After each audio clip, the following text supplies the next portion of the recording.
Good evening, everyone. It's December 22nd on Christmas, almost Christmas on 2023. So I decided I wasn't sure if I was going to watch the Yu Yu Hakesho live action show. You know how it is with anime fans. And I'm not a diehard anime fan. I like a lot of anime and manga over the years. I'm a casual. There are things I love a lot, like Naruto, for example, or Macross and Robotech, or Tenchi Muyo, or Melody of Oblivion. And I love them a lot. But I'm not like a person who reads manga all the time, watches anime all the time. What I like, and I like the Yu Yu Hakusho. I like the manga and I like the anime. Okay, it's been quite a few years since I read or watched them. I've been thinking about, ever since I heard about this, I've been thinking of rewatching the anime again. One of these months, as it were, at least playing some of it. We don't have time, so I was of two minds when it came to this show, and had them, and I was thinking, nah, I'm not gonna do it. But then I heard that it was, even though it was a Netflix original, it wasn't actually a Netflix show. It was a Japanese show, a Japanese adaptation that Netflix was paying to import. And that is very critically different because Netflix, when they do these things, unless the original creator has control, wokeify them and make them garbage. Cowboy Bebop is the prime example of that. Whereas when Japanese companies adapt anime to a manga to live action, the mistake they make is usually a combination of rushing too fast and not adhering to not adhering close enough to the storyline in the manga or anime. Okay, so that being said, let's talk about Yu Yu Hakusho. Now I'm going to do my standard, 5 to 10 minute review commentary, and then I'll probably do maybe a 10 to 15 minute sort of review going over production details and things like that. So in other words, I might talk until this was well put together, but I might not, And then again, I'm definitely going to do my short reviews for each episode. Okay, I don't know if I'm going to do the full detailed out review for this 5 episodes for reasons that will become apparent as I talk about this show. Okay, so what do we got here? I've only watched one episode so far. That episode, it's a 5 episode season or series, right? And Yu Yu Hakusho, for those of you who don't know, it's 4 seasons. I don't remember how many issues the manga was. I'll look it up and let's see. Manga, 175 chapters, 19 volumes basically, right? So, and episodes, anime, 112 episodes. And so this is 5 episodes. So most people would think, oh, they're probably going to do the first season of the anime or maybe a first arc of the manga or something like that. No, that is not what they're doing here. Because most of the first episode here is a good chunk of the first episode of the anime. If you go back and watch them to a certain point, they're identical, And I'm not going to go and say, well, this happened in the anime or manga, and this happened in the show, and this was better there and better there. I'm not going to do that for one particular reason, okay? This particular show, if Yu Yu Hakusho, at least do one episode, if there had never been a Yu Yu Hakusho manga, if there had never been a Yu Yu Hakusho anime, right? If those had never existed, and this was the first ever Yu Yu Hakusho, this episode will be pretty good. It'd be like a 9 out of 10. There's some flaws in there and whatever, but so where do we as fans have to interpret this? We have to look at this as an interpretation with the way we looked at Peter Jackson's Lord of the Rings, which are very deviant from the novels, but it looks like it's a respectful adaptation. It's trying to get the core of the story, trying to the character elements, and just tell the story but in a somewhat different way. Okay, meaning how you get to the end. So that being said, I think at least to one episode, you can be okay with this, you Hakusho fans.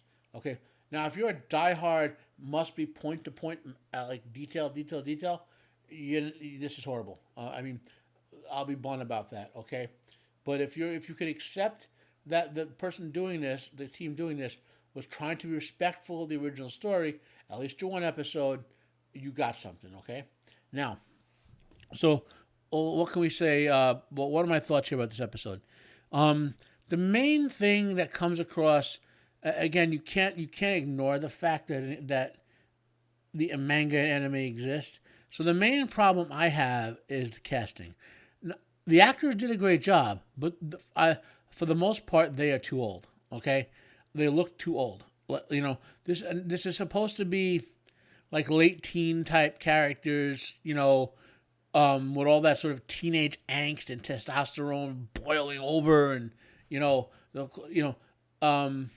also the guy while the guy who did Kuwabara is good, he's not big enough relative to Yusuke. Kuwabara is supposed to be pretty big, you know, and you know, like Chad in Bleach is supposed to be like a pro wrestler type height, you know. So that's the major criticism, and conversely, the actress who plays Yusuke's mom, right, looks younger than most of the actors in the show. She looks like she could be his sister, okay? And I'm not going for anything creepy when I say this, but because of the age, she looks too young. I get more of a my other girlfriend vibe from her than my mom vibe from her. You know what I mean? And again, I'm not trying to be creepy and say there's any implied nonsense between her and Yusuke. No. What I'm saying is, your relationship with your mother, if you take the mother out of it, is similar to your relationship to either a sister or a wife, depending on which angle you go with it, meaning the emotional connection, right? So it's hard to believe that this woman is his mother, which doesn't say that mothers can't be healthy looking and attractive, but they do look older than their children for the most part, unless you're Raquel Welch, okay? That's just the reality of it. So they could have cast the actress here, gotten an older actress who's, you know, I think that looks older than this one. And the point I'm getting at is not because I want a hot older mom or whatever. It's, you gotta, especially when they're deviating so much from the Yu-Gi-Oh manga, you have to sort of help the audience suspend their disbelief and be willing to go with you. So if you're making the major change to the storyline that they're going to do in the episodes that come after this, what you have to do is help the audience by taking away things that could take them out of the suspension of disbelief. So that being said, let's just page through this a bit and see a couple of chunks of it. So we open up, it's there in Netflix BS. There's a weird flashback, if I remember correctly, to Yusuke's death, and then it goes forward to how he got to this scenario. You know, that's Kiko. That's his body in the thing. He's like, and do we, you know?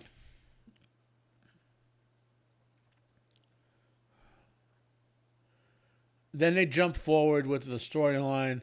That's the demon. I can't remember the name of it, but they're little flying demons that possess people. Yokai. There's a lot of smoking in here, which kind of was there. So now they opened with a flash forward. Now we're back to how we got to that scene, you know. And of course, Yusuke, the protector, he's okay. So how do we if you've never watched the manga or read the manga or watched the anime, Yusuke is not like Naruto or Ichigo or even Kenshiro or Goku or whatever. He's like, these are like your classic sort of heroes, whether they're reluctant or not. Yusuke is almost like a bad guy, like a good bad guy at first. Okay, and that's important to his character arc. He's not a bad guy. He's not like, you know, he doesn't go around murdering people or whatever. But he's clearly greedy. He's willing to use his might to might makes right to him readily. As opposed, the difference is a hero, right makes might. If you're doing the right thing, the might is justified. Where here, the might makes the right. But the thing is, he happens to have a core of a good conscience in there. He's protective of weak people. He's willing to stand up to bullies and that sort of thing. And he has a big chip on his shoulder. So that's the character, and they kind of got that vibe good.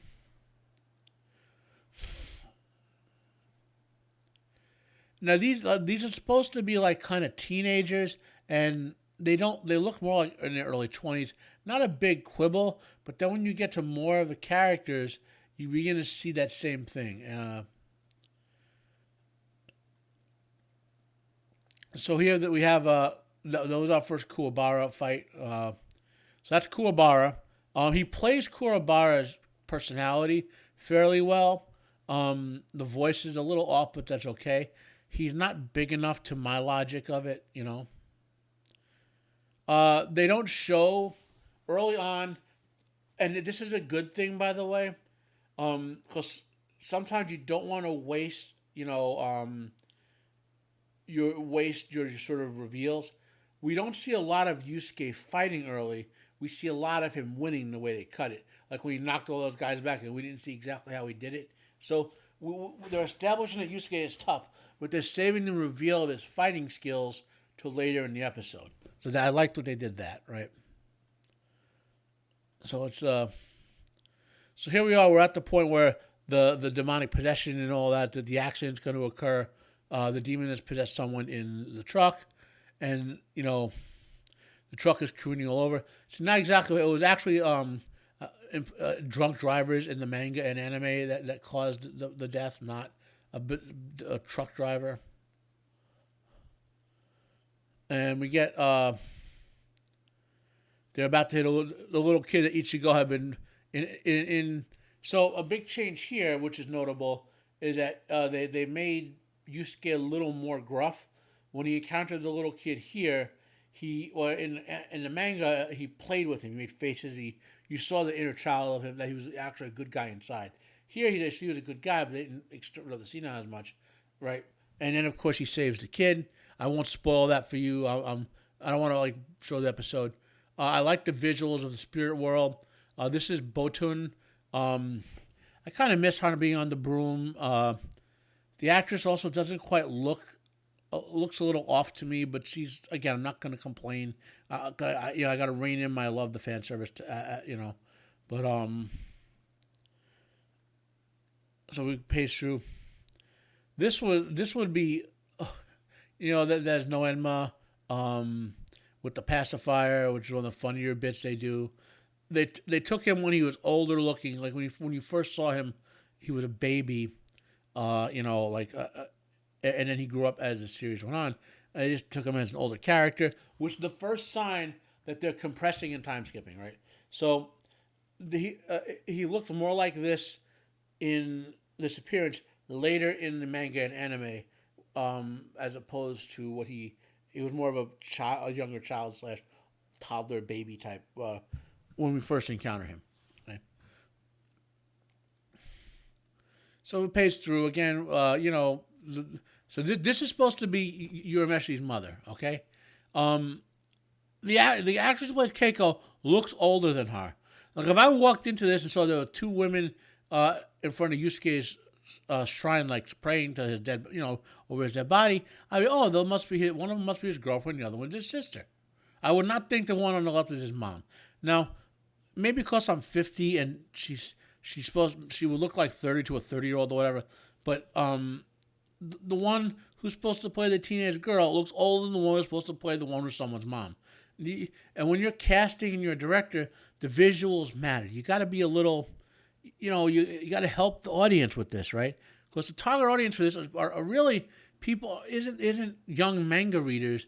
It's Yu Yu Hakesho fans who are all in, at least the youngest Yu Yu Hakesho fans are going to be in their 20s, with some newer kids coming along. The bulk of us who are fans of this are in our 40s and 50s, okay? So you got to, for us, to help us suspend our disbelief, the characters have to look their ages. That's my main point. Again, I'm not going to spoil the whole episode. You get the cool scene. There's some cool fights at the end where the demon possessed guy is beating people up, and I'm just flashing through here. Again, so that's all I want to show, right? It looks good. The choreography is good. The fight scenes are cool. I'm not gonna spoil the later fight scenes.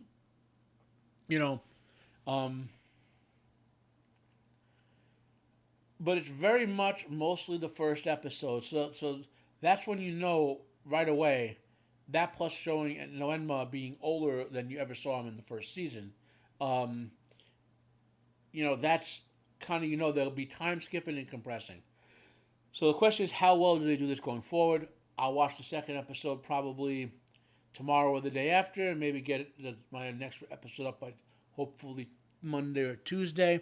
Happy holidays to you out there, and have a safe holidays. This has been Matt from Unbearable 73. Have a nice day, and comment down below, blah, blah, blah, usual stuff. Thank you. Bye.